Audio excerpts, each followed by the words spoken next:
AT, what was your favourite part of Rings of Power? When it ended. Oh my god. Brilliant. That's going to be the vibe of this. Yeah. I gotta be honest, having now watched it completely 3 times through at least, it is a fucking ball ache to watch. My god, because I watched each of the episodes at least twice the first time through. I've now seen them all 3 times, and they just get worse each time. My favourite part was where Sauron went, "It's Sauron time." It's Sauron time, and then he Sauron so hard. That was my favourite part.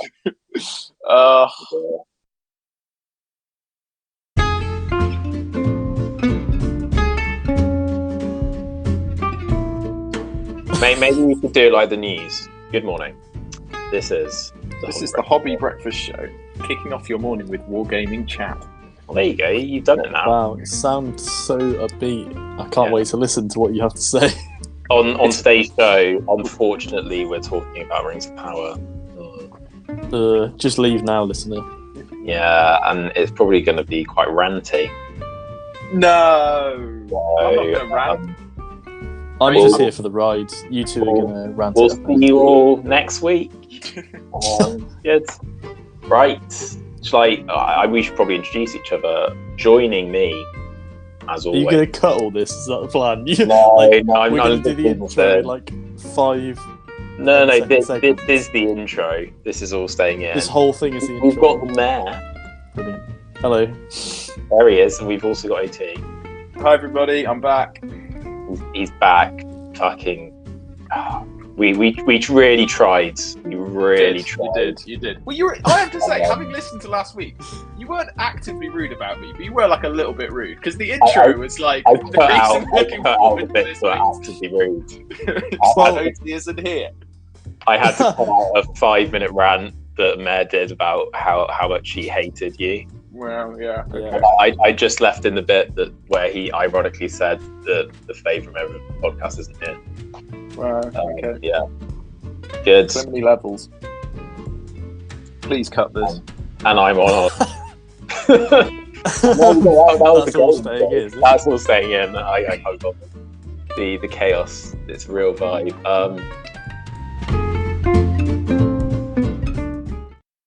News then. So there's nothing massive. There's a little bit of Age of Sigmar. They're releasing some of the Slaves of Darkness, some Chaos guys. Have you ever noticed that the acronym for Slaves of Darkness is very unfortunate? Nice. People point this out on Reddit all the time. Because they refer to everything by acronyms because nerds are too lazy to write things out. So they purely use the acronym, which is good. They're getting like a one of these boxes that they now do for everything, where you can't release a new faction without forcing people to buy it in an overpriced box. So they're getting Minotaur guys who aren't Beastmen, confusingly. Some Chaos Chosen who are just fancier warriors, and a new prince, which I assume will be a 40k prince as well, who actually looks alright. They're then doing some ogres, the little tubsters. They're getting a release. Good, and that was some exciting news. Now let's talk about Hobby. Oh, and look, we've done Hobby. Because that's what we talk about in the Hobby section. The hobby we've done. We don't talk about other people's hobby, we talk about our own. We always have lots to talk about in this section. And it's still we don't lie, and we don't move things around for the sake of content. It's all the content all those 2 people are going to listen to. Yeah. We have 9 subscribers on YouTube. Really? It's unbelievable. That's madness. Who is listening to this? I don't know. 2 of them are us. Whoever you are. Actually, I think more. Which one of us isn't subscribed? 3 of them are us. 3 of them are us. So a third of our subscriber base is us. What we need is about 50 people hosting, and then we'll have 50 subscribers. That's what we need guests. Mare, what have you done this week? Actually, it's a great point. We should get one guest every week. That way, we'll consistently be growing our listener base of subscribers. Anyway, I've painted two things. Well, I've painted one thing this week. Wow. And it's a rabbit archer for Burrows and Badgers for my partner's team. And she has painted a bat for Burrows and Badgers. So it's her first miniature. And obviously, it's up on screen and it's amazing because I definitely didn't. Just to clarify, have these actually been painted, or are you going to paint them by the time I? Sorry. They're about half painted. Time isn't a constant, okay? Time is relative. Okay. Yeah, we're not moving. Time is relative. They are done. They look amazing. Yeah. When the listeners are listening, they'll be done. Yeah. They look amazing. When the listeners are listening. Am I wrong? All Am two. I wrong? So basically, I painted the kind of outlines, and she coloured in. But she's now doing the outlines herself. Well, because where like the Batwing disappears. And you painted the outlines. I made so like where the wing comes into the cloak, as the listeners will be able to see. Where the Batwing comes into the cloak, there's obviously like a hard colour change between the Batwing and the cloak.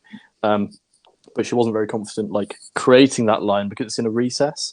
So I basically went round the Batwing where it meets the cloak, and then she painted the rest of the Batwing. She painted the staff and the cloak by herself though, and everything else. So I just did a couple of little outlines to help her with her first miniature. Did you introduce liquid magic? There was a bit of liquid magic on the staff. And are we talking about contrast paints or washes? Washes. Yeah, we're going to wash the whole model. There we go. Problem solved. Easy peasy. Don't need to worry about the recess then, really. Lovely. Well, no. I really enjoyed seeing those models, and out of 10. Really I'm going to go next. Yeah, fuck you, great. Fuck you. Saving best for last, I think. Maybe. I painted my Aragorn this week. Yeah, I converted last week, although confusingly, actually I did both this week, but due to recording the episodes. No, due to the nature of time. Due to time passing in a way that I do not understand. I actually did both this week, but for listeners I didn't. We should start offering a prize where if the listener guesses what parts are from what periods of time, then they get a prize. I think that time has become too confusing for this, my editing now. But anyway, last week I converted this, and this week I painted it. I was pretty happy with it, actually. I think once it's painted up, I am pretty pleased. Well, it's good. I got a Reddit comment. You got a Reddit comment. Someone on Reddit posted, "This is the best conversion I've seen of my least favorite Aragorn post." Is that a compliment? I think it is. They're saying you rescued it. It was originally shit, and they're like, "Yeah, you are shit, but like you're not that." Well, no, they didn't. All it took was replacing his entire arms. They said, I was about to say, it's not really the same model anymore, is it? No, they didn't have to say it was good. They just said it was their favorite version of something that was shit. So if it's the only one they've seen, it's like saying that this dog shit is the nicest dog shit I've seen. Thank you for that Reddit comment today. It's very nice. We appreciate you. I could assume that it was a positive comment. I don't know really where I'm going with this. I'm happy with it. It was how I imagined it in my head. I think that the arm with holding the sword probably turned out a bit better than I thought I'd be able to do. And the pony looked fine. I was painting the pony up normally, and then I realised that because it was 3D printed, all of the rings would show. Yeah. So that's why I went for the dappled look to try and. The dappled look does look quite nice. I think it's one of my favourite parts. Thank you. Yeah, it was very much just kind of improvised. I did not follow a painting guide. I just made it up. But I was happy with that. But I think it also will help it be visually distinctive from Bill the pony, who will have not a dappled look. So there we go. And then that Aragorn sculpt is like shit. They're trying to paint it like you wash it, and because there's no actual detail, the wash just sits there, just going like, "What do you want me to do?" There's no where are the recesses? Guess I'll cover his face. It's just a flat bit of plastic, so it just pulls, and you're like, "Oh, for fuck's sake!" What is the original sculpt? What am I typing in to see what it looked like before? So, I mean, the Aragorn sculpt. I've painted the original sculpt, so you know what it looks like before. But I obviously your memory doesn't stretch longer than a day, so it's fine. Is it the one where he's like twirling? No, it's not that one. It's the one. It's from the plastic Fellowship box. I found it. Currently £32.50. It's the one where he's like two hands sword out, swinging across. It's a bit of an awkward pose, I would say. He's meant to be doing his like Aragorn thing where he like holds it up and he like runs forward with it in like a kind of, I don't know. It doesn't really. I remember him doing that. But then again, my memory's not great. He does it at the Black Gate. He does it on feet. Well, he swings his sword across. Charge with the elves. Yeah, he holds it up and then he. It doesn't look like that though. Yeah, I know. Holds it close to his chest. That's because it's done in plastic and it looks shit. But the angle of his arms is not him swinging it. It's him like holding it like that. I feel like it is him swinging. This is terrible fucking audio. I'm just saying words. You're gonna have to put a picture on top. No, they will, because it'll be on screen, and they'll be like, "Oh yeah, yeah, it'll definitely be on screen." Yeah, it definitely will. All this whole section will be cut. They probably have a better idea than we do. Probably. I prefer the pony version to his actual version, so I really hope the people don't kill the horse, which they probably will. Yeah, good. And I might get around to painting the rest of that army soon, or I might not. We'll see. Who can say? Those are the two probable options. It really is a mug's game trying to predict what I paint, because I get bored and move on to other stuff in a kind of endless cycle of.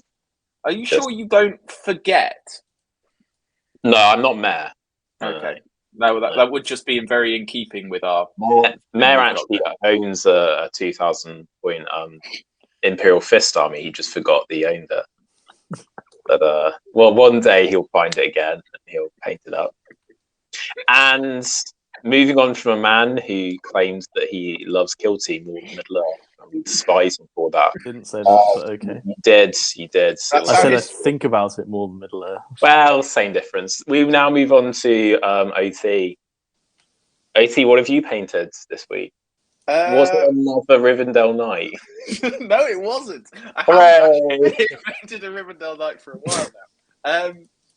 Well, hang on. I'm losing track of the timeline because I painted Elrond like 2 weeks ago, but that may actually not have happened. So I've painted foot version of Elrond, who looks really good. Two Thin Coats Man came through, and it looks pretty good. Yeah, and then I did Durin yesterday, which is in the current time, not 2 weeks ago. Yesterday, it's actually yesterday when we're recording, and then I'm currently finishing off Elrond Mounted. Yeah, I don't know. I'm starting to like theme my list a bit. Like I'm trying to do like similar colors between like the dwarves and the Riv Knights and stuff. I don't know. I think it may end up accidentally being some kind of like Rings of Power themed list, which is ironic given that. Given that I think hate is a strong word. There are lots of things I hate. We're going to be every tournament. You're going to be booed out. You're going to be put in the corner of the people who like The Hobbit. Yeah. No, I'm not. I wouldn't go that far. I wouldn't go that far. It's not that bad. No, it's. I'm still sane. But yeah, I'm really enjoying painting at the moment because I think I'm actually getting better, which is not something I expected to happen. But who knew that if you did more something, if you do loads of a thing, you get better. Yeah, but I don't know. I'm very definitely putting off painting the rest of the Riv Knights because I still have 2 boxes. left to paint. I just look forward to all of the hobby sections up until Christmas just being more photos and almost identical Riv my Knights. brain's slowly disintegrating as I paint the 18 Riv Knights I've got to do. See, that's why I just can't stand painting like armies. I really struggle to get bored after doing like 5. Yeah. Good. Well, that really was a hobby section. We're now going to move on. There's no doubt that it was the hobby section. You know, nobody can claim that was not the hobby section. They cannot take that away from us. We're now going to be talking about Rings of Power for the rest of the episode, so feel free to turn off. Right. We're not going to go through every single episode because Jesus Christ, I don't want to relive it. What we're going to do is we're going to stick up a graph. It's so exciting. I'm very excited about this graph that we've been creating. I'm so proud. The graph better be the thumbnail for this. No. I probably won't make it. I don't want to turn people off. They're just existing already does that. But nice. This is and helpfully coloured. Just put a black and white version up now. Helpfully coloured, you can see 3 lines of how we rated every episode out of 10. As you can see, no episode's got above an 8. And God knows why both of you decided to rate episodes above 7, because that was the highest I gave an episode. We all followed a fairly similar trend of started out fine, got shit, kind of okay at the end. Yeah. So what we're going to be sort of chatting about is our overall thoughts, why we weren't massively keen on it. If you average it out between all 8 episodes, we all roughly gave it a 5 out of 10. Yeah. So it just screams mediocrity. Yeah. And waste of time. And money. That's so much money to make such a mediocre show. So much money. But so should we just get stuck in to what do you think was the main issue with the show? I think the main issue was pacing. Just trash pacing. Like whoever like divided up the show clearly thought that we were going to be much more interested in the characters than we actually were, because some episodes nothing happened, and I think that we were meant to just be kind of like appreciating characterization, but it was like there wasn't really much of that either. So it was just like, oh my god, why are you making me watch an hour of people walk around Numenor not doing anything? Like the plot never progressed. Like they did this is where I can't remember what happened in which episode. They arrived in Numenor in episode 3, right? Well, they got picked up by Elendil, end of episode 2, beginning of episode 3. So yeah, they arrived in Numenor episode 3. They arrived in Numenor episode 3 and they left Numenor in episode 5. So you basically had 3 episodes of them going, yes, we will take you home, Galadriel. And then the only thing which changes, or will we? The only thing which changes is that they're like, okay, we'll send a very small army with you. Like the smallest army that we can possibly come up with, like 500 people. It's not really. And it'll consist of volunteers? Yeah.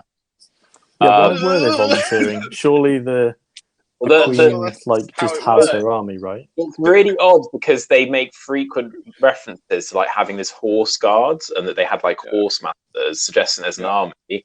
But then they went, but rather than using the actual army, let's just ask random people. And then we'll do a very short training montage where if they can hit Galadriel with a sword, they instantly get promoted. Because that's what makes, as we all know, a very good leader. It's the ability to angrily hit Galadriel with a sword because she is taunting you because you're shit at fighting because you have no training. Also, what was the purpose of that in terms of like the actual show? Like, we already know Galadriel's apparently badass at fighting. I think it was a we must include an action scene in each episode, and we've written ourselves into a hole where there's no purpose to being an action scene, so we better shove a shit sword fight because that's what people do when they're learning how to fight.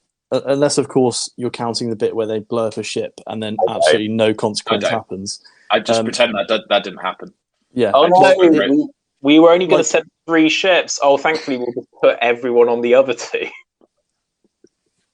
And then also, why? This is now getting ranty. Why did the Isildur? Can I just tell the structure? Oh, I won't tell anymore. It's going to be before we start.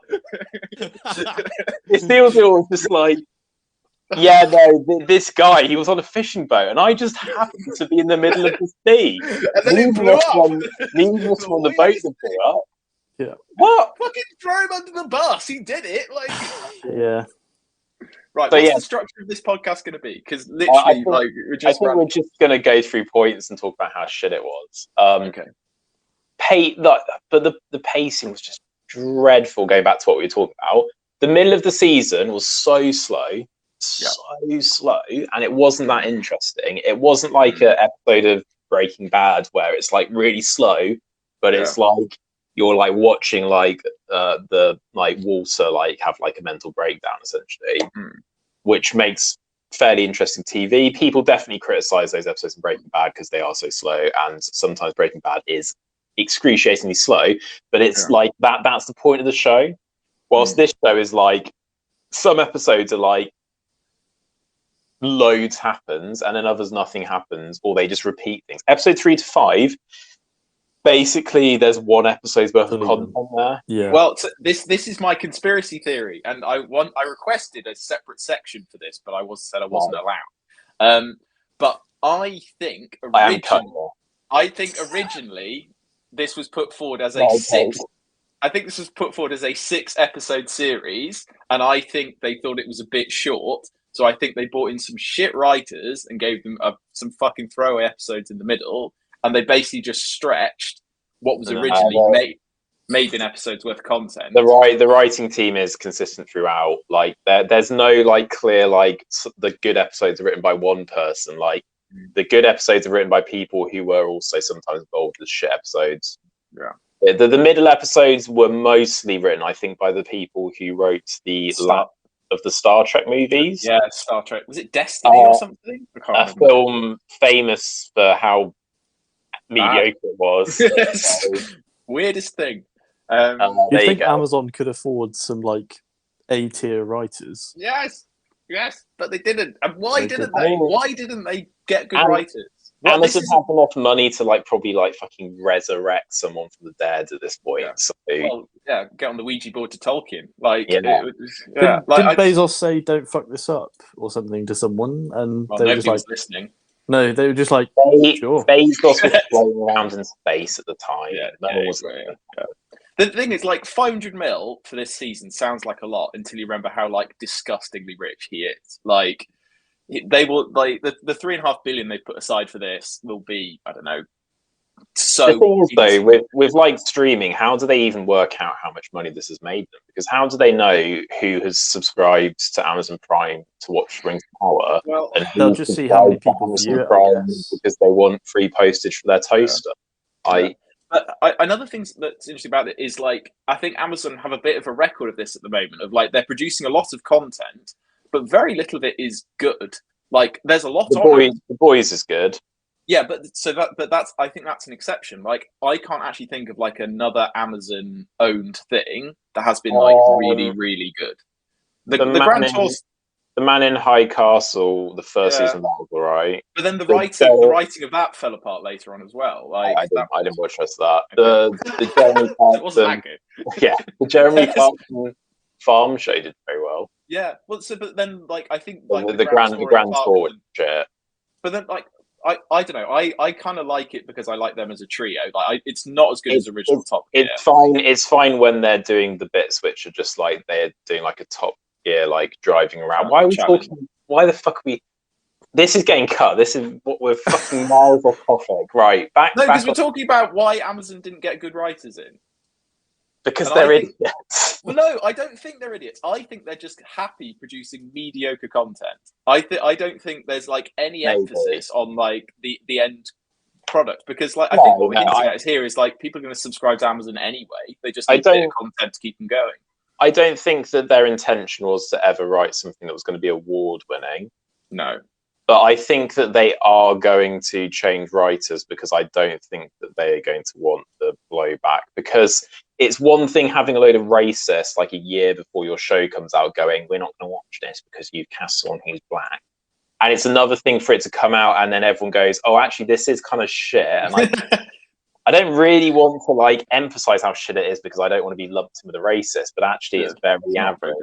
Well, because I'm a very contrarian and bitter human being. So because all the racists hated it, I was like, okay, Really I really want to like it. And I think that really blinded me in the early episodes, because I was like, oh my god, it's not shit. That means I can like it and say it's really good. Like so I'm not with the racists. It's like in Rocket League when we come against a team who are like homophobic or racist, and we just enter like fucking sweat mode because we're like, we have to beat them. We need to beat racism, like David Guetta. We're really off topic now. And then there were other episodes, like the last episode had like the entire story for the first season into one episode. Condensed. It was like, right, let's call the show Rings of Power, and then let's introduce the Rings of Power in the final 20 minutes of an how many seasons are there going to be? I think it's 4 or 5. Right, well, they got plenty of time to put the rings more in there. Yeah, no, I'm assuming that the rings are going to be more. But my point is, and I have like done what I would restructure. No one cares, but I will talk about it later anyway. Why would you do this like this? It's just the entire show was set up in a way that it was all cheap payoffs. Yeah. And when you rewatch it, knowing the payoffs, it's garbage. It's like watching a shit murder mystery. It's like watching a bag Agatha Christie story or something. Should we talk? Let's just move on to this after pacing. Everything was set up for really, really cheap shock moments that were meant to be cliffhangers and keep the audience engaged, but had zero setup. Yeah, like there is so like Adar, that really annoyed me. I thought Adar was going to be Sauron. You deliberately create multiple characters who are just there to make you think they're Sauron. The Stranger, really well acted. I actually quite enjoyed him. Yeah. The entire reason he's in this season is so that in the last episode they can pretend he's Sauron. There is he does not connect with the main plot in any way other than that. And I'm sure that if it is Gandalf, and we think it is because of what he said, but there are now people online saying, well, they've left room to, if there was like a backlash, basically say he's not Gandalf, which is kind of a bit... Seems unlikely. It seems unlikely, but they've left room because they never actually said, I'm Gandalf. They never actually said it. Turns to camera. he was just there for this really bad fake out. And they had so many of these really shit fake outs. So they had like, oh, the Numenorian queen is an elf racist, and then it's like, oh wait, no, she's not. The old king is dying, and they have this prophecy where they think that Numenor's going to end if Galadriel turns up, but for some reason she's now fine with that prophecy because she met Galadriel and she seemed alright, I guess. Just fucking shit. Everything to do with Sauron was so bad. Like, if you watch back through, there are scenes which they film with Halbrand, which make no sense given the context that he's Sauron. If you watch it through again, knowing who he is, like he has these like reflective moments where he's looking at like the symbol of this royal house, which he isn't meant to be in, and like the scene where he like leaves that symbol and then his hand comes back and grabs it, and it's like, and then he appears and he's going off, and then there's like the stuff where he's like, he just very clearly isn't Sauron until they want him to be. Mm-hmm. Yeah, and this is just terrible writing. And then the thing that I found most annoying on the rewatch was in episode 6, which we all hated. Oh yeah, they have this big reveal where they're like, haha, all of those orcs you killed were actually your friends. Except they weren't. But if on the rewatch, if you watch it, it's really obvious that they're all orcs. And then suddenly, when they're dead and they start taking the helmets off, they just have a load of dead humans. But you couldn't. This is why it's like a shit murder mystery, like OT was saying. There was no way that you, as the audience, could have spotted it because they gave no hints. And it's like with Sauron. Some people were saying, "Oh, Halbrand might be Sauron," but that wasn't because there was good evidence for it. It's because people didn't know who Sauron was, so they were just speculating pointlessly on the internet. Yeah, this is dreadful writing. It is awful. Because like in episode 8, as soon as he met Celebrimbor, I was like, okay, he's Sauron. Like he obviously is Sauron. Like it was like an instant switch of like he was the complete character. Like, the other flip was Galadriel in episode 7. Because like up until like episode 6, she was still threatening Adar with like the knife and being like, "I'm gonna kill you and all your mates." And then episode 7, she's like, "No." I'm like, that's fine. Like that's fine as an overall arc, but don't make it occur in 20 minutes between episodes. Like if some build up. If you took Galadriel's arc without watching it, her arc was fine, but the way they executed it was awful. Yeah. And to be honest, she might have been the only character in the season who actually had development. I don't think any other characters developed. Like you could argue Durin didn't. Durin was always that character. It's just he was a bit angry with Elrond at the beginning because Elrond had ignored him for 20 years. But him and Elrond have an entire conversation where he was like, "Oh yeah, I wasn't that angry with you. I just wanted to kind of make a point." But then I don't know. Towards the end, where he's like standing up to his dad and things like that. I don't know. I thought that was. I thought it was quite interesting. I don't think that was development. I think that he was always like that. It's just that it actually what happened meant he had to confront it, but he didn't develop as a character. That was maybe I don't mean development. Maybe I mean like I'm invested in the character. Like I thought that was a good scene. Maybe that's what I mean. Like the best characters was not because of writing. It was because some of the actors were just a little bit more charismatic. I agree. But like Elendil's actor carried like that role. I mean, it's not the most egregious like crap bit of writing, but the actor did a really good job with it. So I think Elendil was a good one. Elrond was a good one. Galadriel, once she had the better writing in the last 2 episodes, became so much more likable, and she actually was quite good in those. And I think it was quite obvious that actually the actress has done a fairly good job with what she's been given. I think we highlighted actually when we reviewed it early on, like it wasn't her fault that I hated her character. It was just that the writing was fucking atrocious, and she was so wooden and just like unrelatable on every level. But later on, I was like, actually, that's much better. The Stranger and some of the Hobbits were okay. But have you guys ever do you guys know who Alfred Hitchcock is? Wrote some horror murder mystery. He's like very famous, like one of like the founding kind of people in cinema, like did a lot of work back in like 50 through to 70s. And he like wrote like 39. Was he 39 Steps and North by Northwest? But he gives this like very famous interview about like bad storytelling in cinema, and his whole idea is that in cinema the audience should be told what is happening. And so he gives this example of you're watching a film and you watch a 5-minute conversation between 2 men sitting at a table in a restaurant, and it's just it's a normal conversation. It's very boring. And then suddenly a bomb that was under their table goes off. And his point is, right, you have 5 minutes of boredom for the audience, and the reward is like a 10-second shock and the aftermath.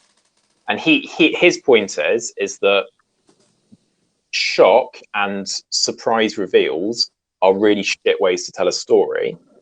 And he says, take the same scene show the audience there is a bomb, and suddenly that 5-minute boring conversation becomes 5 minutes of suspense as the audience see the two men at the table miss the obvious signs that there's a bomb there.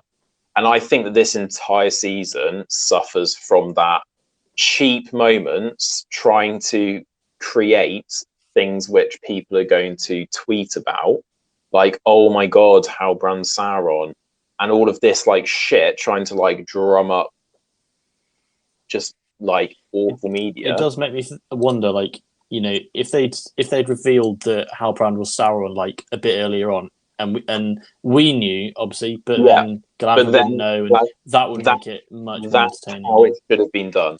Yeah. Episode 3, or like maybe the first episode, you don't make it obvious, and you don't need to say to the audience this is Sauron. You just need to infer it. Mm-hmm. But if he was Sauron for the entire thing, it would have been so much more suspenseful. And if you'd had some of the characters start going like, this guy's a bit dodgy, the only real reference to the fact that Halbrand might be a bit darker was when he broke that guy's arm. And it wasn't really played. It was almost played off as if it was like nothing. It was almost played off as just, oh, he just got into a fight. There was nothing there other than that. Mm-hmm. Like the whole season would have been so much better if they just followed like a really basic like fundamental of story writing, and has been kind of like a pretty major thing in cinema for like half a century at this point. I mean, what they could have done is told us he was Sauron at the end, but then not have any of the other characters know, and have next season be them being like, oh, he seems a bit dodgy. Like, I mean, to be fair, Galadriel didn't actually tell them that he was Sauron. I think she might mention it, but she went to Elrond. She went to Elrond like, "Oh, do you trust me?" She didn't actually say, "Oh, by the way, that guy." Just to be making. Elrond found the scroll, didn't he? I think he's figured it out. So he knows that he's not who he says he was. Sure. But yeah, that's the whole reason why they'd made 3 rings, because Sauron was trying to manipulate them into making 1 so that he could then steal it. So they made 3 so that Sauron couldn't do that. But yeah, just that was awful. It's weird. How do you guys feel about the fact that essentially Galadriel like had a chance to not have Sauron return and just leave him in like Numenor to like chill out? I actually think that might be one of the cleverest things the writers did. The only I think it might be the only thing they did which was kind of semi-interesting was the idea of Sauron's return was because one of the good characters was so fixated on the darkness and wanting to defeat it that she caused the darkness to happen. I think that was maybe the only thing the writers did that was interesting. Because that's what Gil-galad and Elrond said early on, didn't they? Yeah. Like the one who will try and fight against the darkness may actually cause this to all go to shit. I mean, that's not verbatim what they said, but I think the whole idea of characters who we as the audience actually dislike, because I think that they've deliberately made Gil-galad and seems like a bit of a dick, and old Durin, they both come across as dicks, but they're actually both spot on. Like Gil-galad is absolutely right that they're meddling with things that they shouldn't be, and that maybe it is best for the elves to just fuck off back to Valinor. And Durin is absolutely right that they shouldn't be meddling in the mines, and that actually they should be more content and they shouldn't be so greedy, and that maybe you need to keep your ambitions in check. But they're both played off as kind of, you don't really support them because you're like, oh no, we need to save the elves, oh no, we need to do this. I actually think that was maybe the most interesting thing about the season. Yeah. Should we talk about tonal inconsistencies? Have you just read that off a sheet somewhere? Yes, this is on my bullet point list of things to do. The tone was all over the place, including episodes having different age rating. I don't know if you noticed that. Yeah. We pinged from like a 12 to like a 15. Was the Arrow episode an 18 or a 15? I think it was a 15. Yeah, where she got shot. I don't know. There were moments where it was like, let's be lighthearted and have fun, and there were other moments where I was like, oh, this should be really dark, and it was so hard to keep track of how I was supposed to be feeling. it didn't balance the tone very well, because some things can pull off a serious tone with light humor, like Lord of the Rings. Well, sure, with Gimli and Legolas. Do you remember when we saw the first orc in this show and we were like, "This is amazing," and they were really scary, and it was almost played off as like a kind of horror element, and then suddenly, like halfway through, they start becoming like really incompetent. Yeah, it was like a Home Alone thing with the burning things being pushed down the hill. It's like whatever they wanted the orcs to be, like they just morphed into that. Sometimes they were playing for joke. Sometimes they were terrifying. Sometimes they could like hit you with an arrow and like none of their arrows missed. But when it was convenient to not have the main characters die, they suddenly became stormtroopers and couldn't hit anything. Yeah. Like Arondir's plot armor when he was fighting that massive orc. Like as soon as the fight started, I knew he wasn't going to die, so I was completely like uninvested. I was like, "There's no way he's dying." I'm genuinely impressed you can remember his name, because I cannot remember that. I was going to call him Stirk Elf. I've actually written it down on my Google Doc so I could remember his name. He's just an elf, like. Yeah. But like the violence was like what went through. I get that they want to like show the horrors of war, but what went through their mind where they were like, "Yeah, it's going to be a great idea to have that young guy. What's he called? The guy who's young." Yep, you've said that twice. Theo. Theo, that's the one.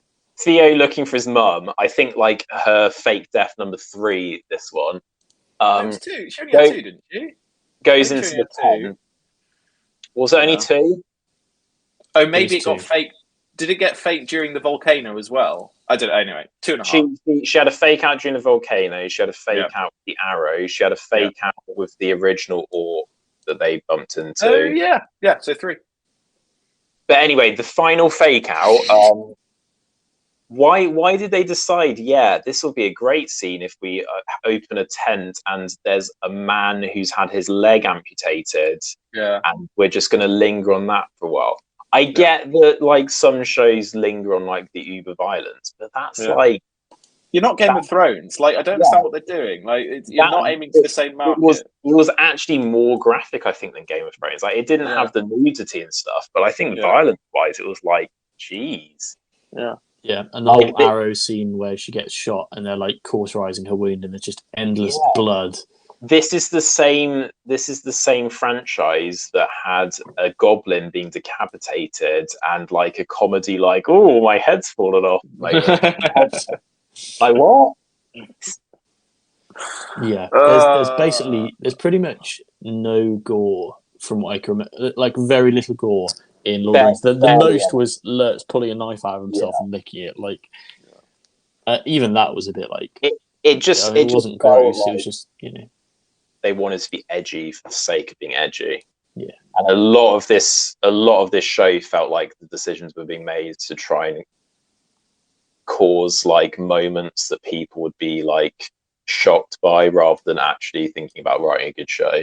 Yeah, I think the arrow scene is like the microcosm of the vibe we're talking about. Like that added nothing for me. It added nothing. It took a long time. And like I didn't enjoy watching it. I was there like, actually, I'd rather either you skip this or like you just said, okay, we healed it. Yeah. Whatever. If you want to have the death fake out, fine. But like, it created a really disingenuous moment of shock, which no one actually was shocked by.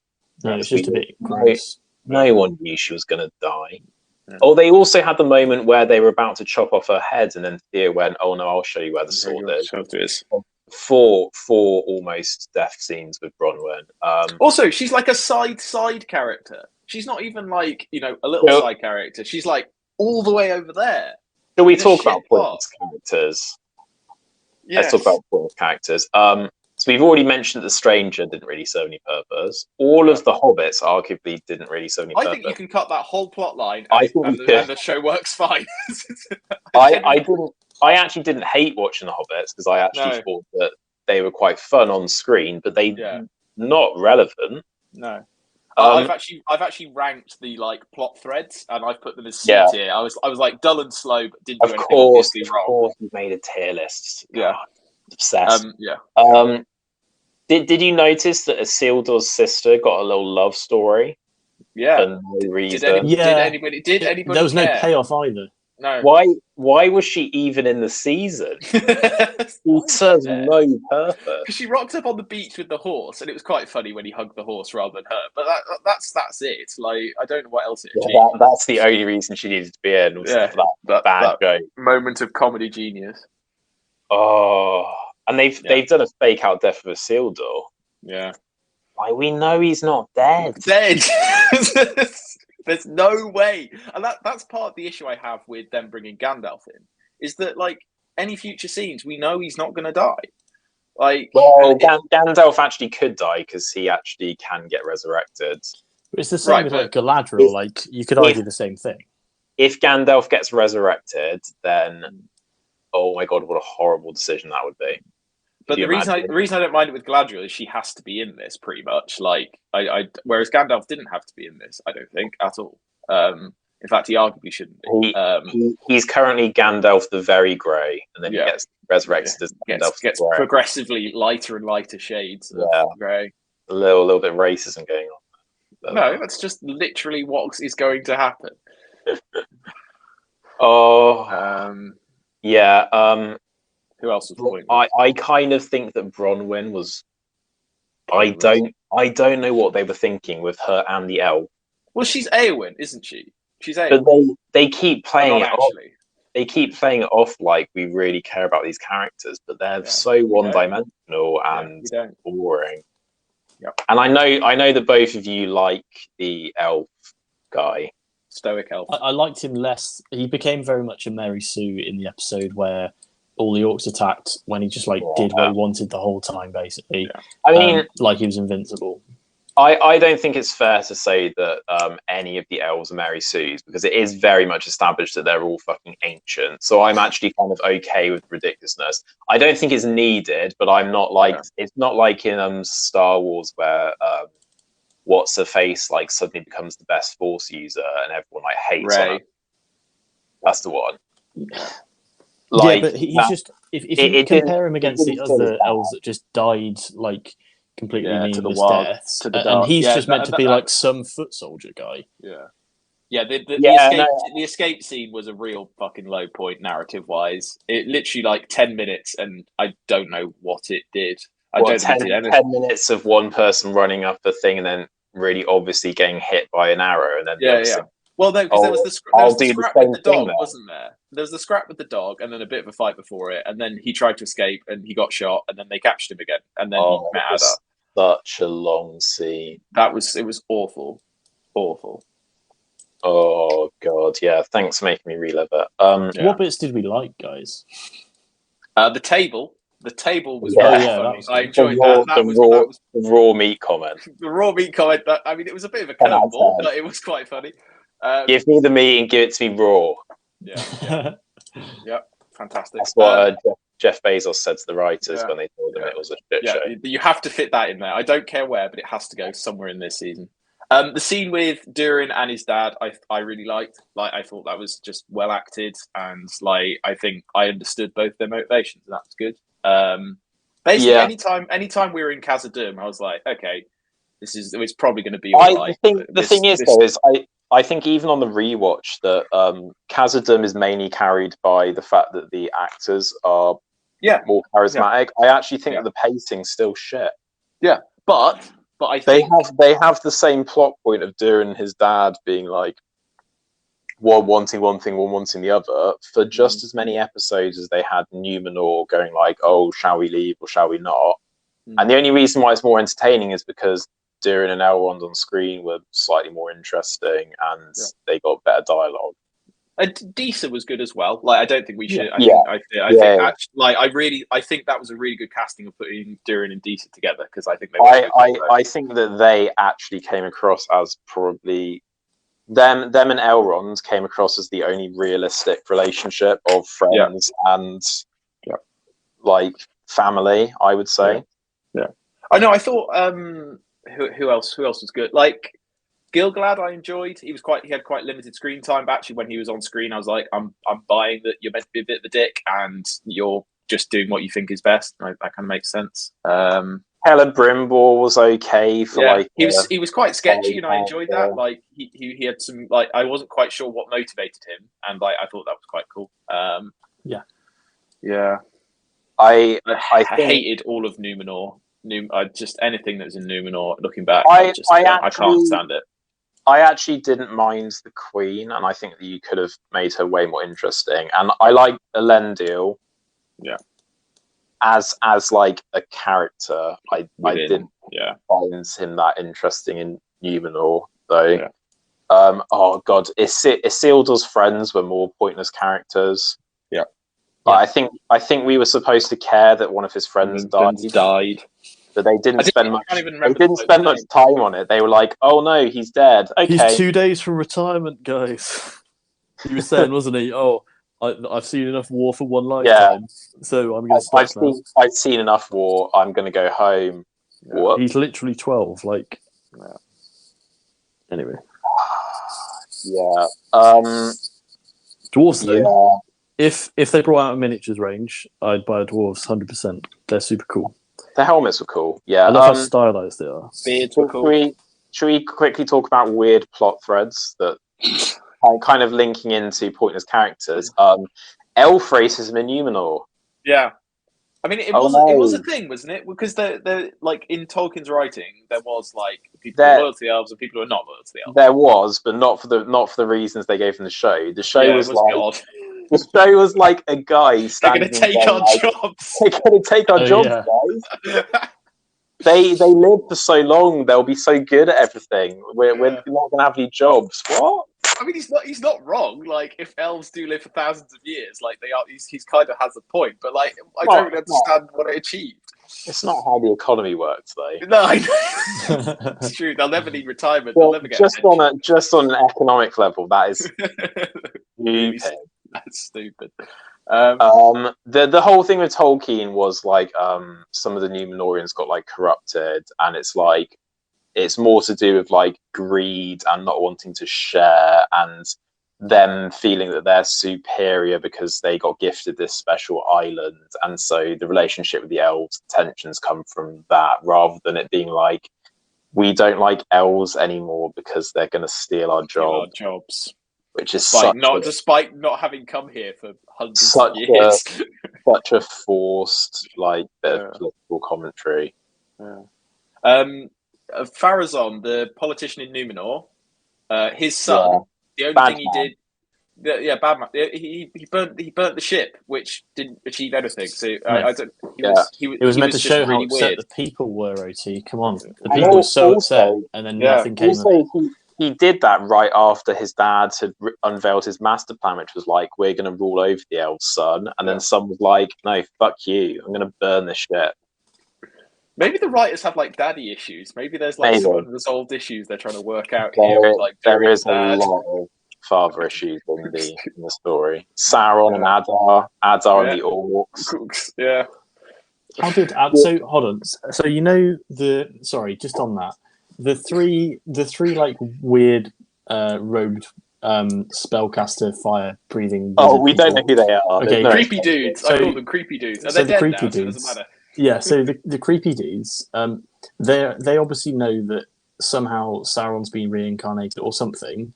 Presumably as what's his face? The Stranger.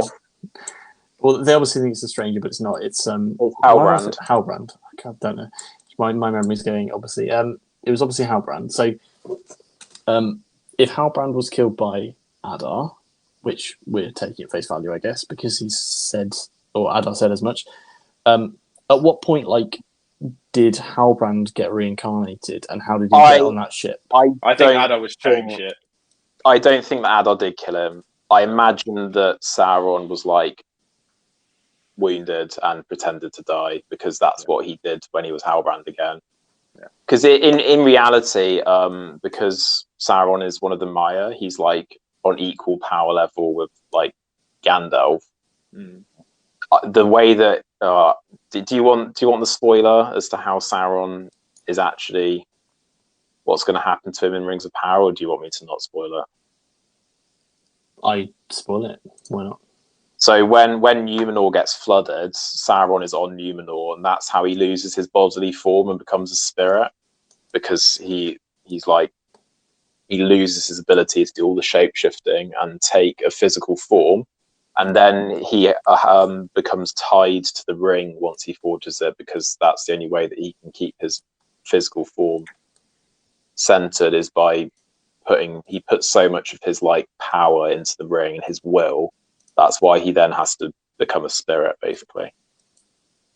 Right. So, okay. So essentially, Sauron's so powerful that Adar wouldn't have killed him. He wouldn't have reincarnated, because no one's going to reincarnate him. Gandalf isn't like a Necron. He doesn't just like slowly reassemble.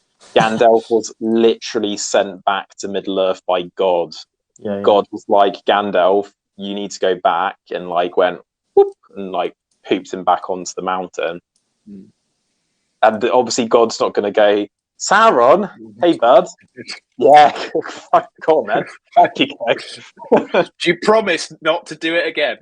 Do you promise to be a good boy? Okay. As long as you become a regular human called Halbrand, you're allowed back, okay? But no evil anymore. Here's a little pouch.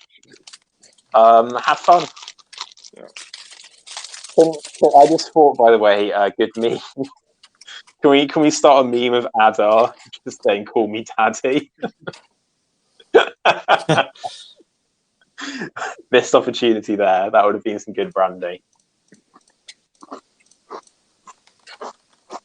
Rob, what are you looking at, Mayor? just anything other than this. You're just staring like really fixedly to the right hand side. I'm trying to sculpt something.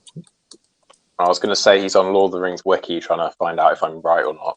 Yeah, I'm playing Lord of the Rings online right now. I'm cosplaying as Adar, going around calling people my children. So getting people to call you Daddy. That's what it is. Yeah. Call me Adar. Call me Adar. Him and Grima would have had a great time. You down a t-shirt. I've got Adar issues. Yeah. What are you eating, Hootie? It looks like a pitta or something. It's a strudel. Oh, strudel. Nice.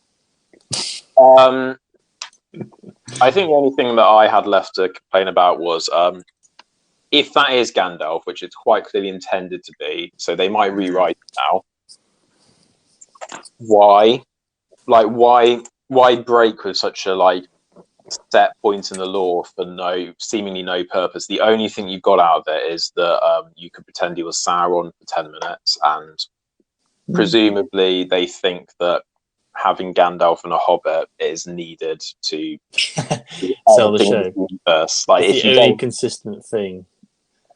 If you don't have Gandalf walking around with Bilbo's great half auntie or something, what is even the point? What is even the point? To be honest, I agree. I like that we're seeing sort of Gandalf's origin story, if you like, but a fake origin story, though. Yeah, I don't like that. It's. I don't like the way it's used. Although I enjoyed the payoff while I watched it for the first time while I was drunk. The second time I was like, what is even this?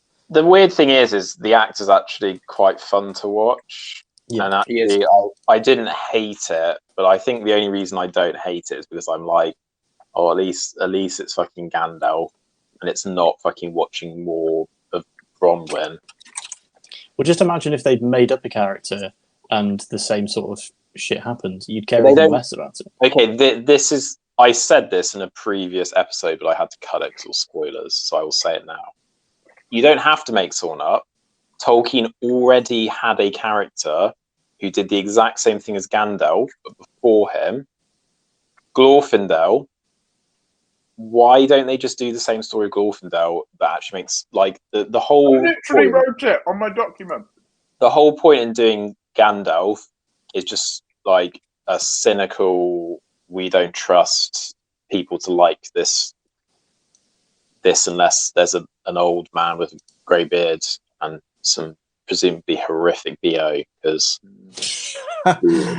he does not look fresh. I mean, we've never seen him wash on screen, so we can only assume he hasn't.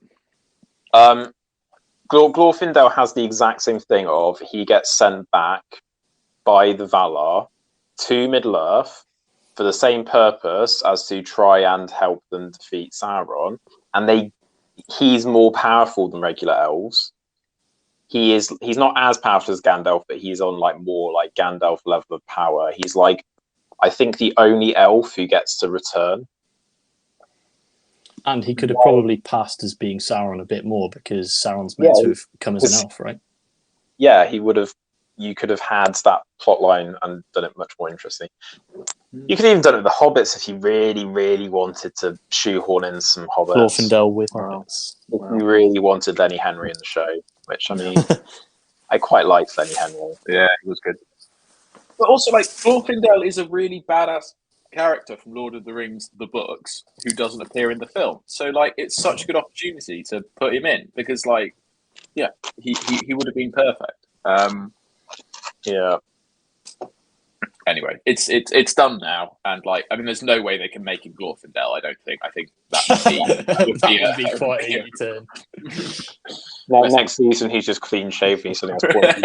Hey guys, it's me, Glorfindel. I remember who I am. I'm here to save the day. Why does he sound like Grima? I don't know. I thought that's where we were going, but I can't even read the situation. Hey guys, it's Grima. It's me, Glorfindel. That's actually the plot twist. It's not Sauron, it's Grima. Grima's the baddie all along. Half man, half crow. God. Oh. Do you wanna hear my fix then? Because I think you can basically take mostly the same show, make a few small changes, and just infinitely make it slightly better than mediocre. Are we going to do best and worst moments of the show, or are we saving that? Let's do best and worst first. Mayor, what was your best moment of the show and your worst moment of the show? Well, I've got a worst moment in mind. I don't have a best moment in mind. Okay. It's only because every time I think of it, it just makes me really annoyed. And it's the ship blowing up because literally it just summarizes the middle 3 episodes where like the ship blows up. They have a one-liner about how people are obviously annoyed because the ship blew up, but they didn't change their plans. No one got in trouble for it. There was absolutely no consequences whatsoever. It just felt like that was happening every scene. They did actually have a throwaway line saying, "We suspect it was some raiders." I think they said a brigand. Was those famous brigands who sail into the harbours of Numenor and blow up their ships. Happens no, ship, singular. Oh yeah, ship. That was my least favourite moment. Why do you think they carry so much oil on this ship? Full of fuel used by the boats. So that people can blow them up. Yeah, why are they carrying fuel? Lanterns? It's literally just so you can blow it up, isn't it? In case they got to the other side and there was like really advanced technology with like cars and stuff, and they were like, "Oh, Stuart, we need to be prepared just in case we need some fuel." Do you need a moment, Matt, to think of your best moment? I think I do. It's going to involve Durin, I'm sure. But I see. You can your worst moment. Let's do all worst, and then we can come back to I have so many. There was a line, I can't remember actually who said it, but I think it might be Galadriel who said, like, "There is a tempest in me," or something. I can't remember when that line came. That was awful. But the most awful one was nobody checking what was in the little wrapped up bundle they got from Adar. Like, you have people who've been alive for thousands of years, and they're not just like, "Okay, quickly, let's open it up." And like the moment, like they opened it and it was axe, I was like, "You have got to be shitting me!" Like, you are not. This is not the way Mordor starts. It's this old man sneaking away from the battle with the hilt of the sword. Oh, it was just. I think the sword hilt was my least favorite part. Like it was almost on like going back to Star Wars. You know when they have that dagger, which then perfectly which you hold up to the Death Star. Perfectly matches up to like a ruined ship, which was ruined after the dam was made, supposedly.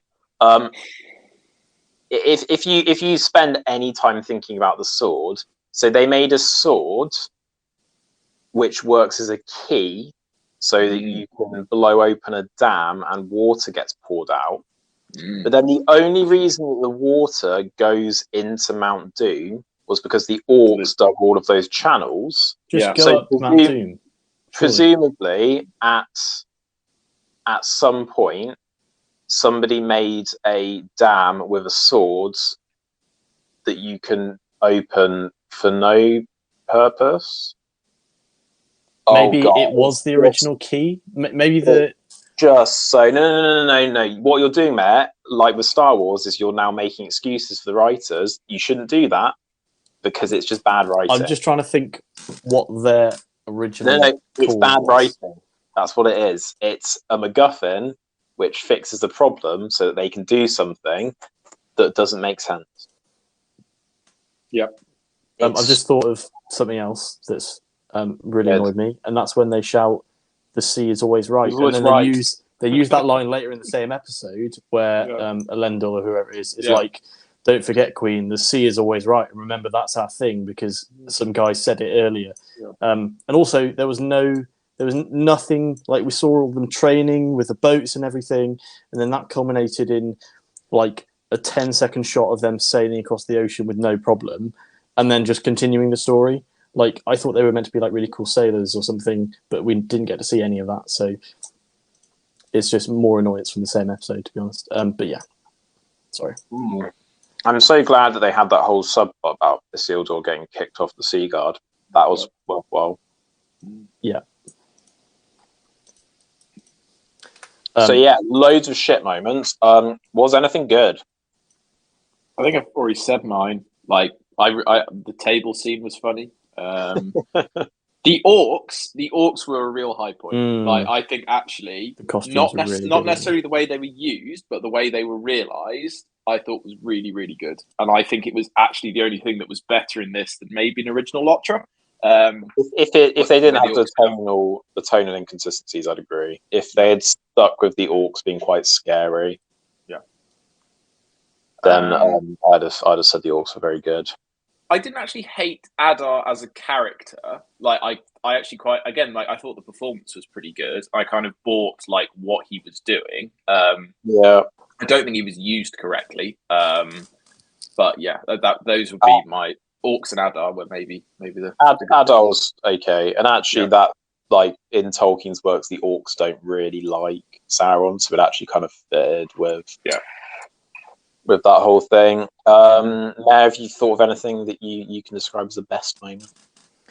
I'm still trying to think bits of Durin. The one that's actually sticking with me is when his wife is like singing the funeral like song. I don't know why. To get the stones to let them. Was that it? Yeah. So they didn't actually die. That was sorry, that's it. Because when I rewatched these today and yesterday, I was mostly listening to it as opposed to watching it. I was just like going about my chores, whatever, and like I listened to it, and then I was just like, "Oh my god, well, like, what is that? That sounds so good." And I just think, I don't know, it was kind of like really beautiful in a way, as I imagine it was meant to be. So. I'm actually going to say the best bit of the show was the music soundtrack. Yeah. The music was really good. It was probably the only bit of the show which was good quality. Like, I think the fact that we didn't notice it to be a bad thing means it was doing its job really well. I think the fact they didn't just rehash Lord of the Rings and they actually put some effort into doing original scores, which were good, fit with the overall feeling of the originals. Like, all the characters had their own individual musical themes. It all worked really well. Like, the music was in my opinion, best bit of the show. Isn't great, is it? Should we? Do you want to hear my master plan for fixing this? As in, specifically, like, if you were to go back and fix this season, or how they can fix it moving on? Like, in my opinion, a relatively easy way to make this season pacing much better, have more interesting character development and all this. Yeah. I'm not going to claim, of course, to be like a great writer. I could not write an 8-episode season of TV. But obviously I do. But you're going to tell us how they should have. Well, as part of my job, I do have to do quite a lot of literary analysis. So I am True. Relatively kind of like, I feel like I can make it better. I don't know that I could make it excellent. But like, so in a few things that I think just really easy fixes, you know how I was saying about like the suspense thing, just make Sauron obvious that he's Sauron from the start, and make it more about the tension of the audience knowing who he is without the character around him knowing who he is. Instantly, I think makes the whole season much more, you know, the cliffhanger should be, will they uncover him? Will he get away with it? Rather than who is he? Because who is he is cheap. Will they uncover it? You can do interesting things with. I think that you can keep roughly the same beats, just slightly change it. So rather than Galadriel being picked up by Elendil and taken to Numenor to then sit separate from the rest of the plot for the rest of the season, I think that they should have gone with, funny enough, something that's more similar to what Tolkien wrote. Who would have guessed? When she was picked up by Elendil, I think Elendil should have been leading a group of Numenorians who had left Numenor and were going to Middle-earth, and that he should have picked her up. They should have gone back to Lindon, and they should have spent the season. Skip all of the They should have spent the season with Halbrand, with Elrond and Gil-galad and Celebrimbor, and you could have had both the plot line as to the Numenorians helping and the issues in Numenor, with the Halbrand being Sauron and subtly manipulating the elves, for the entire season rather than just in the last episode. I also think that makes Elendil more interesting as the leader of this faction of good Numenorians. And then you save going to Numenor as an interesting thing to do in a later season, and they can have the whole plot line of trying to convince the Numenorians that it's not too late, your island's gonna be flooded, come join us. And you can also have Sauron going to Numenor and trying to manipulate them like Tolkien wrote. Way more interesting in a future season. So I'd change that storyline to, it's essentially the same, you just change location and it makes it better.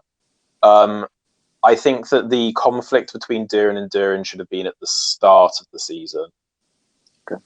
Because I think stretching it out into they have it right at the end is way less interesting than having it at the beginning, and then having Durin trying to work with the elves against his father's wishes for the rest of the season. And I also think it gives more room to the idea of the mines have been shut, so we've got to figure out a way of fixing it, and have Durin helping them in creating the rings as well. So it's less of a like, we suddenly in the space of half an hour fix the problem of how to save the elves, and it becomes more of a like the whole season becomes solving this solution. And then the dramatic irony is, but it creates now the issue of Sauron can go and create the One Ring and try and ruin it all. So way more interesting, I think, to have the season revolve around that rather than it revolving around what it. I mean, what does the season revolve around? The orcs have a secret plan which we're not told about until it already happens. But it's also based around Galadriel, isn't it, as well? Like, Galadriel was very central to the plot. There's no tension, though. Like, the series is devoid of tension because they never tell you who Sauron is or what the plan is.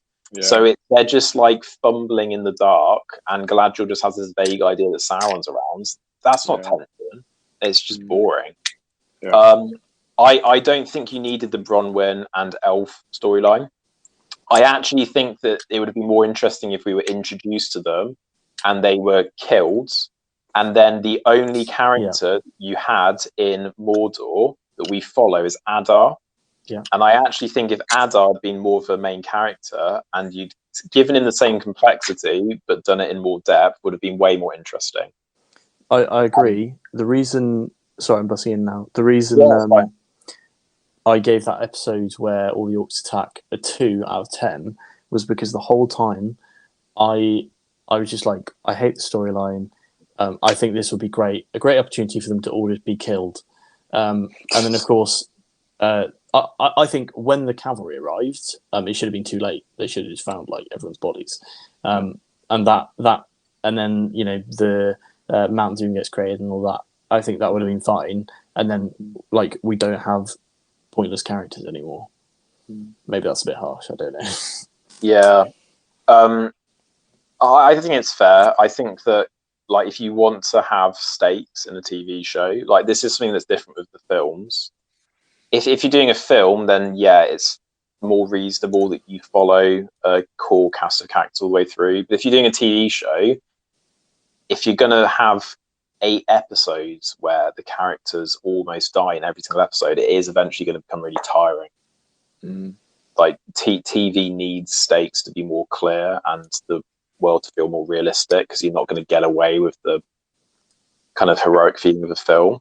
So I actually think that they were good opportunities to make them interesting for the first couple of episodes, kill them, and then have the kind of actually the bad guy, who's kind of a bad guy, but he's not the main bad guy, be the main character. And then you can keep his stuff with like him and Sauron having some tension. I think that's fine. You can even actually have him have the slow reveal as to his character arc and what his motives are, if you insist on having this kind of element of surprise. That's because I think that's more interesting and natural. I think that if they'd had Galadriel and Elendil go to Lindon, it will also set up where they're heading much more naturally. Because I think you could have had Elrond and Elendil being the ones who are suspicious of Sauron, and they're the ones who are the intelligent characters, and they're not headstrong like Galadriel and Durin. Because Galadriel and Durin are meant to be these characters who are like, you get it done, you focus on the immediate. And I think Elrond and Elendil should be much more thinking like suspicious, thinking that something's going on. And I think that also sets up the Last Alliance quite well, because it's like it's leading to where the story's going as to you start making these connections. And I also think that it then provides an interesting opportunity of you have Isildur there and you have Galadriel, and they should be the ones pushing for war, and they should be the ones pushing for violence. Because I then think it gives you the really interesting opportunity to have Galadriel as a character who receives a redemption, but Isildur who goes down the route of he does not receive redemption, and so therefore he is doomed. And so you actually get much more interesting characters who are similar but take opposite routes, with both Elrond and Elendil. Elendil is going to give up his entire life for the cause. Elrond is going to have a very sad ending where he survives, but his daughter remains behind in Middle-earth. It's much more kind of poetic. And you have Galadriel. Galadriel becomes redemptive, but, you know, still quite a sad character. But Isildur essentially is going to be corrupted.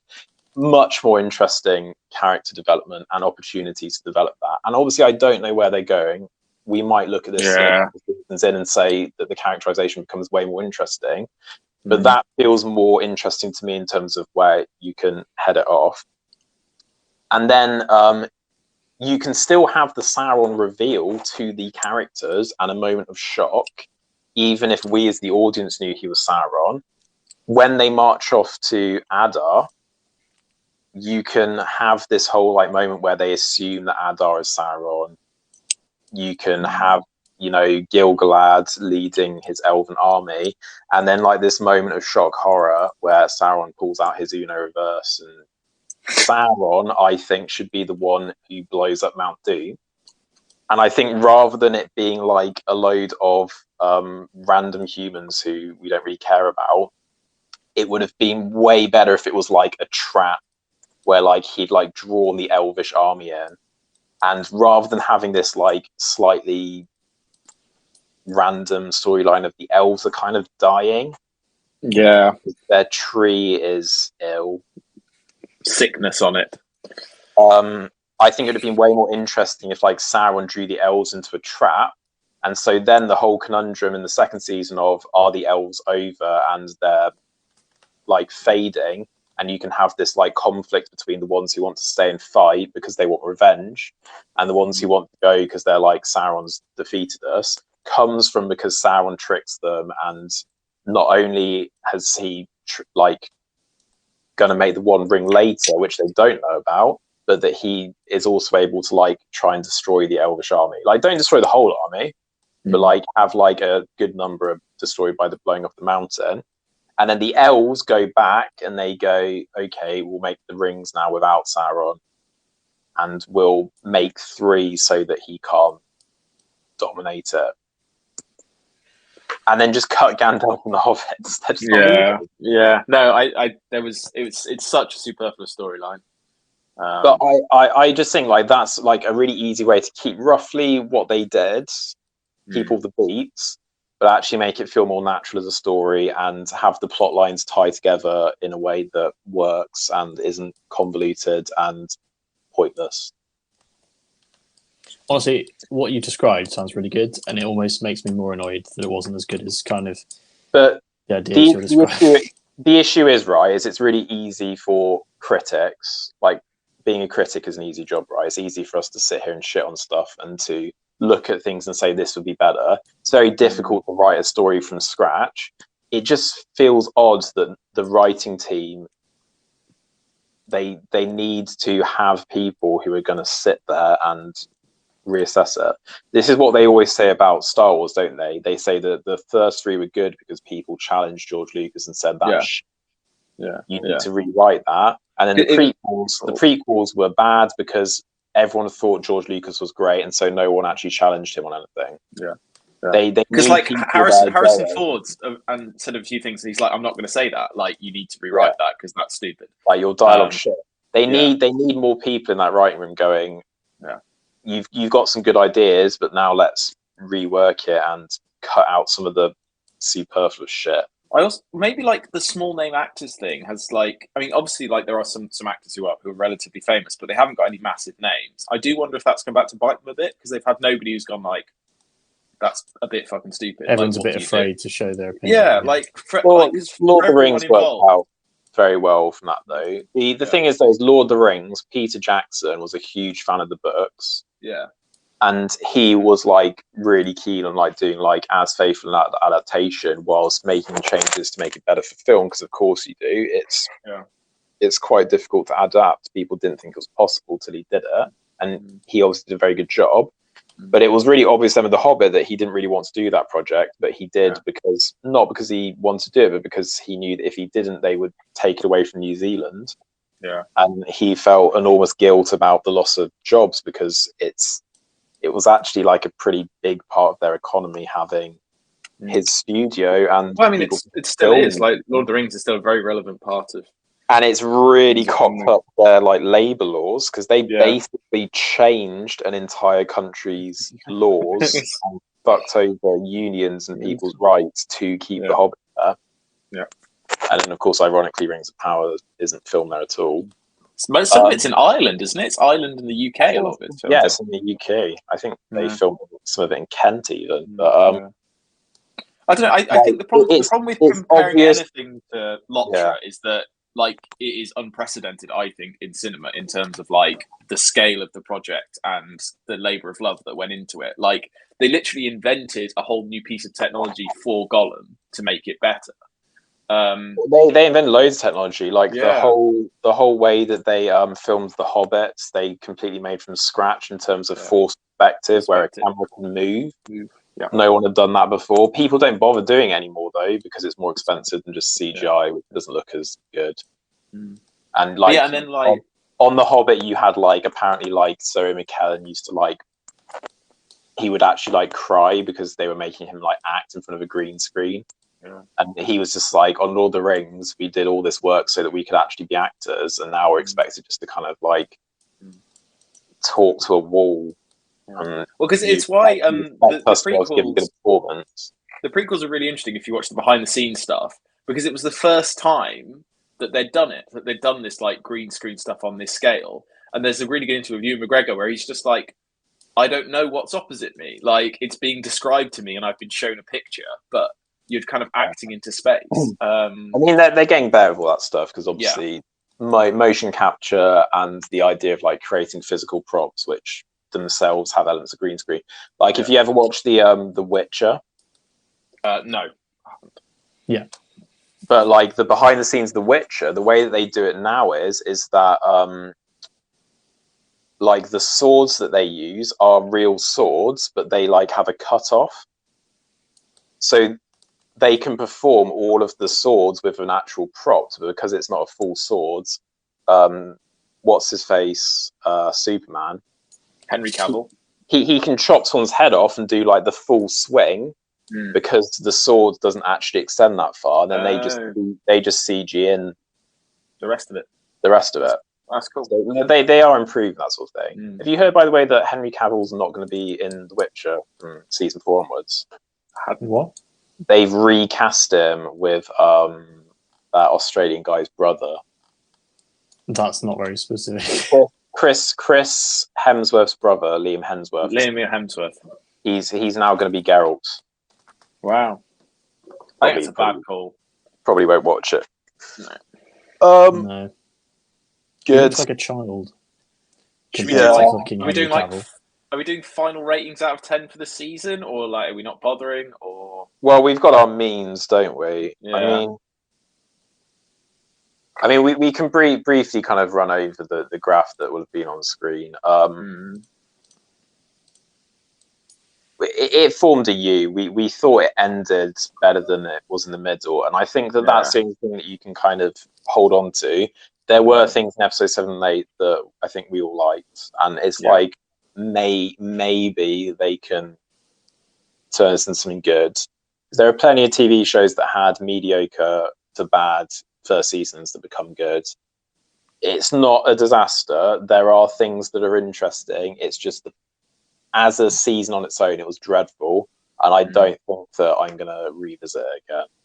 Because having now watched it 2 times through, I was so bored for a large. I might just watch a compilation of everything with Durin in. Yeah. That's pretty much it. It was like the definition of a 5 out of 10. It was it really is. Yeah. Exactly like. Just there's nothing really great to say about it. It looked really nice and good music, but the plot and the characters were shit. The slightly worrying thing is, I think without how good it looked and the music, I think it's probably between a 3 and a 4. Like, I think it then starts to drop towards that. If it didn't have the production values, it's basically just one of those rubbish BBC shows they used to make about 10 years ago. It's basically Merlin level of writing. Yeah. Oh my god. I agree for sure. Yeah. Like Merlin was obviously written in a way where they have to like stretch it out into like 20 episode seasons or whatever. But in terms of like the writing, it was no better. Yeah. Or that like shit Robin Hood show they made. Yeah. And like we bashed The Hobbit for bad writing. Like, I mean, is this better? I think it's worse. I think it's worse. Hobbit's worse. No. Hobbit's worse. Wow. Okay. If we were rating The Hobbit out of 10, I'd give the first one 7. Yeah. And then I'd give the second one a 3. And the last one a 2. Wow. Okay. Fucking hate The Hobbit so bad. Yeah. I don't know. I'd give the middle one a lower rating than the last one. I think Smaug is unwatchable. This actually looks better than The Hobbit as well. Yeah, it does. Because the really CGI in The Hobbit was diabolical in places. Yeah. So bad. I think the middle film of The Hobbit deserves to be like a 2 out of 10 just for that barrel scene on the river. Like, I actually don't remember what even happens in that episode, that movie. Not a whole lot, to be honest. But you do like it more than Rings of Power, though. Well, as we know, my memory's not what it once was, but yeah. Good. Yeah. The thing is, I would rewatch the first Hobbit film over any episode in this season. You see, I would have said that until we tried to rewatch the first Hobbit film and we didn't get past the first 40 minutes. Okay. But 'Cause I quite like the think- first Hobbit film. I think I I don't remember mind the first Hobbit film was better than maybe it is, and enjoying it more than I do now. I just don't know what they're going to do for like next few seasons. Like, I literally don't know where it's I going to mean, go. we know where the story is going to go roughly, because they have changed things, but they haven't changed it that much. It'll be interesting to see how they shoehorn Gandalf in. Because presumably at He'll some come back point, later. But he's with a going to master Run, wizard. isn't he? He's going off to see the yeah, Easterlings they're or whatever. going off the run, so he's like not even that bloody connected. I mean, Maybe we won't hopefully, see him for a couple seasons. maybe it's like how Obi-Wan Kenobi should have been. It's just him in the desert, just vibing. Him and what's her face? What's she Except it'll called? be shit because it's What's her name? Gandalf and a Hobbit. Nori? Nori, that's it. Yeah. Him and Nori just chilling in the desert. That's what we want. That's Yeah. what we want. Ambitious crossover with the Kenobi Star Yeah. Wars. We want Qui-Gon Jinn Force Ghost. They should just they should plant Obi-Wan Kenobi in like an extras role, just like in the background somewhere. Yeah, get Ewan McGregor. Yeah. I'd watch that. I think what this needs is a expensive Orlando Bloom cameo. Where he doesn't quite understand what's going on and doesn't entirely want to be there. Because as we know, that's improves everything. I always enjoy behind the scenes one where he's like, "This is two films, right? Right? Three." It's so good. It's so good because you can tell he's like, how big the check they wrote him, I've got no idea, but it must be akin to the one they wrote Harrison Ford for the last Star Wars I think he film. was paid like millions. I'm pretty sure. Yeah. No, he should have been. He deserves every penny of that. That's why he was in it so much. Because originally he was just I think he was just going to be in that scene with the barrels, and then I think they went, "We cannot pay him this much money to just be in that scene. Let's now put him in the rest of the films." According to Bloomberg, he got $21 million for his time in the Hobbit trilogy. So much money. That's more than you will earn your lifetime. Originally, he was paid $1 million for his 2-minute cameo, and then they cast him to have more time, so they paid him $20 I think that would have been better to just have him be in a cameo if they have to have him at all. Cut your losses. Yeah. Wow. This has turned into a rant about the Hobbit. Good. Everything does eventually. If you talk for long enough. What do we want to see? Do we all have something we want to see in the next season? Yeah, let's end it with that. What do we want to see in the next season? Stop with the cheap shocks and just write believable characters. That's all you need to do. It's not that hard. Yeah. Like pick a consistent theme for the season. Pick somewhere it's going. Millions of pounds. Yeah. Some of them have written on like Better Call Saul. They know how to write like believable characters. You've got things to work with now. Like you don't have to completely come up with random people from scratch.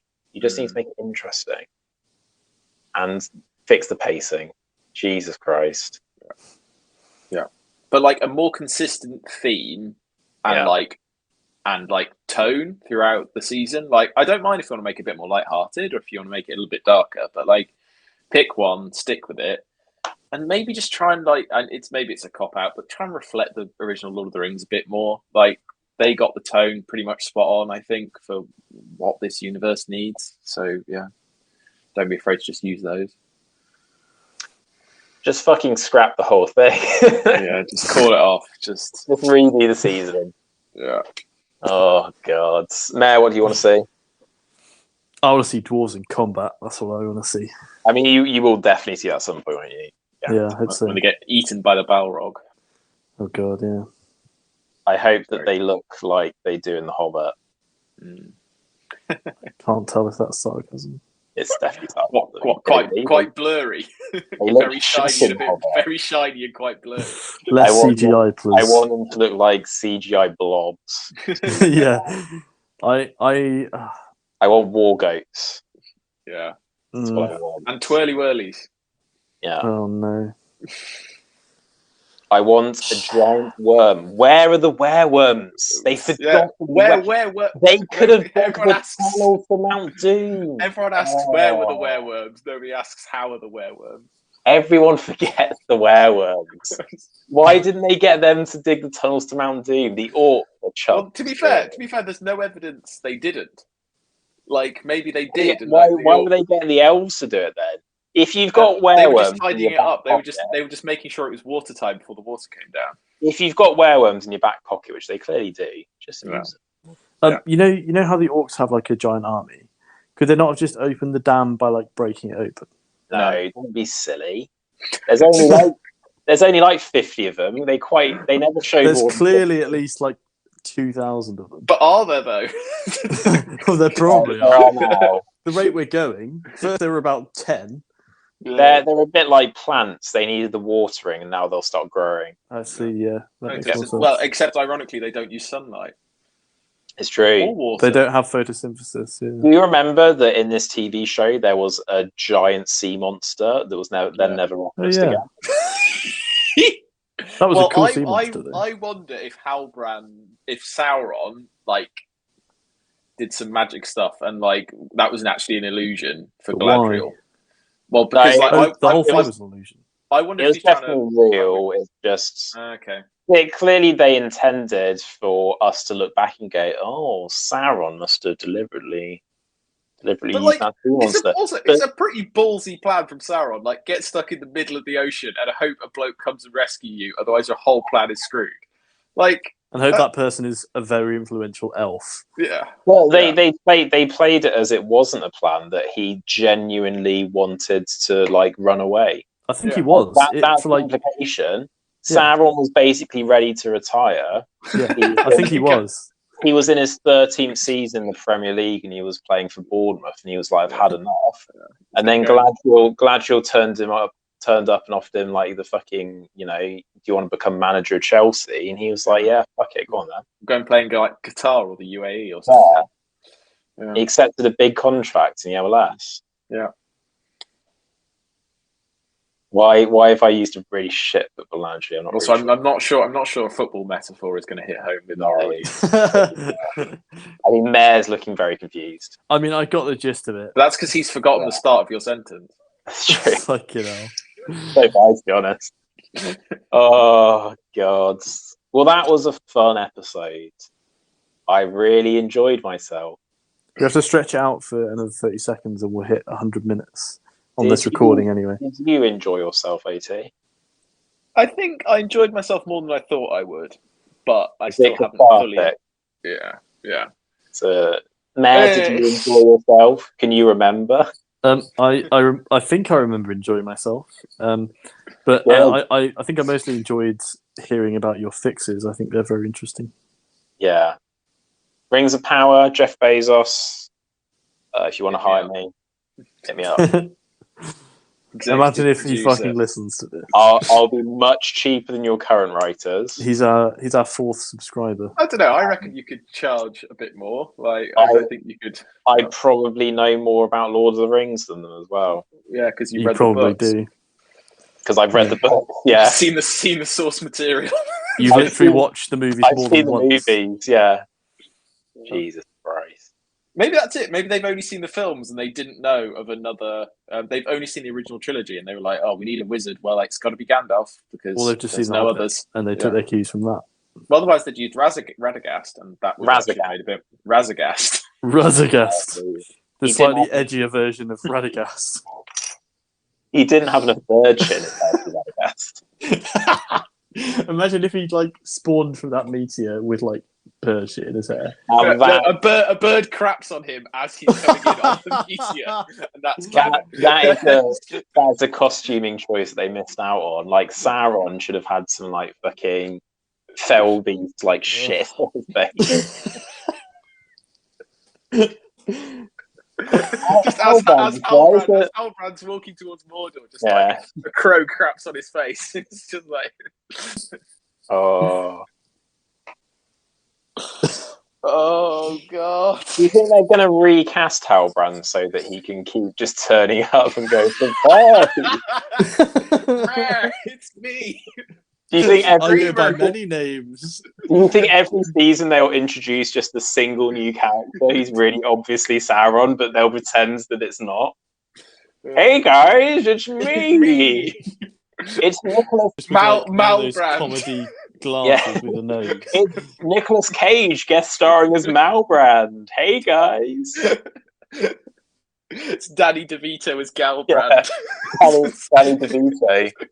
But they cast him as like the elvish Sauron. The half-foot Sauron is Danny DeVito. Oh, Oh my god! Oh. And then another season they can have like dwarvish Sauron. Dalbrand. Dalbrand. It's Warwick Davis. Warwick Davis, oh god. Straying into offensive territory now, I see. We don't want that added to your resume. Oh God. no. Ugh. So next week I'm not going to be here. So, dear gods, it's going to become a dumpster fire because Mare and Opie are going rogue. Thanks. Both of you refuse to host, so presumably it's going to be 2 hours of silence whilst you wait for the other to do the introduction. Just like a pen scratching in the background. Yeah, and you are going to be talking about list building for upcoming tournaments that you are going to be attending. So yeah, good, right. And it's bye from all of us as we go and have some sort of detox from Rings of Power. Bye, everyone. Bye, everyone. Bye. Kidding.